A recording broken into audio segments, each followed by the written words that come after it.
Hello and welcome. Today I'll walk you through making a slow motion video using Inshot, the easy and powerful mobile editor. First, open Inshot and tap Video. Then New to import your video clip. Once the clip is imported, scroll through the editing options at the top of the timeline until you find Speed. Drag the slider left to slow down.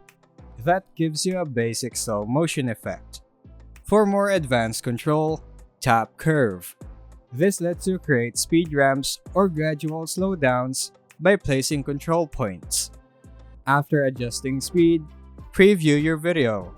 If parts are too slow or choppy, you can split the clip and only slow certain segments. Once satisfied, tap the check mark, then save or export, choosing your resolution and frame rate. And that's how you quickly make slow motion videos using Inshot. Thanks for watching.